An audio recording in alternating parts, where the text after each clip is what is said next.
ልጆችዬ እንደምን ሰነበታችሁ? እግዚአብሔር ይመስገን አላችሁ? ልጆች ዛሬ ስለ ኢትዮጵያዊው ሊቅ ስለ ቅዱስ ያሬድ በጥቂቱ ነግራችኋለሁ። ቅዱስ ያሬድ የተወለደበት ሀገር አክሱም ትባላለች። አባቱ ይስሐቅ፣ እናቱ ተውክልያ ይባላሉ። አባቱ ካህን ነበር። የተወለደውም በ505 ዓመተ ምህረት ነው። ዕድሜው ለትምህርት ሲደርስ ቤተሰቦቹ ለመምህር ሰጡት። መምህሩ አባ ጌዲዮን ትምህርትን ሊያስተምረው በጀመረ ጊዜ መቀበልም ማጥናትም ተሳነው። ለ7 ዓመታት ትምህርት አልገባው ብሎ ይቸገር ነበር። በአንዲት ዕለትም መምህሩ ትምህርት ባለመረዳቱ ተበሳጭተው ገሰጹት። ቅዱስ ያሬድም አዝኖ ጠፍቶ ሄደ። በመንገዱም የፀሐይ ሙቀት አደከመውና ከዛፍ ስር ተቀመጠ። ወደ ዛፉ ሲመለከትም ትል ከዛፉ ሊወጣ ሲጣጣር አየ። ከዛፉ እኩሌታ ደርሶ ይወድቅ ነበር። እንዲህ እያለ ትሉ 6 ጊዜ ወድቆ በሰባተኛው ከዛፉ ላይ ወጣ። ቅዱስ ያሬድም አእምሮ ብሩህ ስለሆነ የትሉን ነገር አስተዋለ።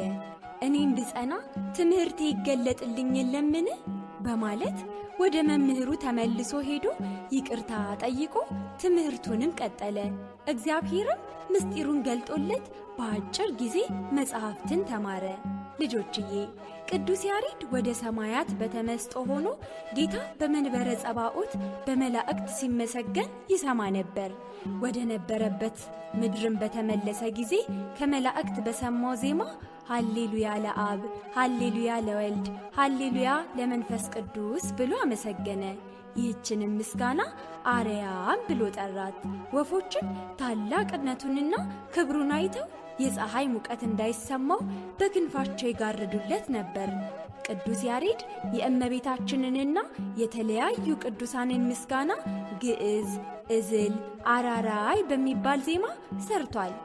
የሰው ንግግር፣ የአእዋፍ፣ የእንስሳትና የአራዊት ጩኸት ከዚህ ከሦስቱ ዜማም አይወጣም። ልጆችዬ ቅዱስ ያሬድ የደረሳቸው ድርሰቶች በስንት እንደሚከፈሉ ታውቃላችሁ? ቅዱስ ያሬድ የደረሳቸው ድርሰቶች በ5 ይከፈላሉ። እነዚህም ድጓ፣ ጾመ ድጓ፣ ምዕራፍ፣ ዝማሬና መሥዋዕት ናቸው። በአንዲት ዕለትም ቅዱስ ያሬድ ከንጉሥ ገብረ መስቀል እግር በታች ቆሞ ሲዘምር ንጉሡም የያሬድን ድምፅ እያዳመጠ ልቡ ተመስጦ የብረት ዘንጉን በያሬድ እግር ላይ ተከለው። ከእርሱም ደምና ውሃ ፈሰሰ። ያሬድም ማህሌቱን እስኪፈጽም ድረስ አልተሰማውም።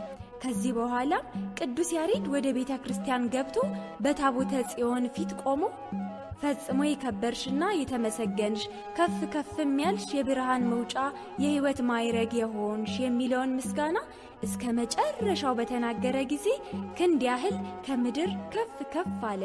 ከዚህ በኋላ ወደ ገዳም ሄዶ በጸሎት ተወስኖ መንኩሶ ገድሉን ፈጸመ።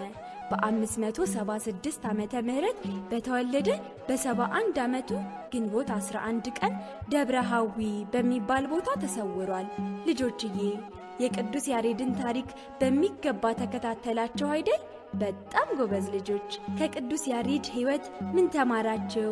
ትዕግስትን፣ ይቅርታ መጠየቅን፣ የቅዱስ ያሬድን ታላቅነትና ድንቅ ሥራዎችን አላችሁ?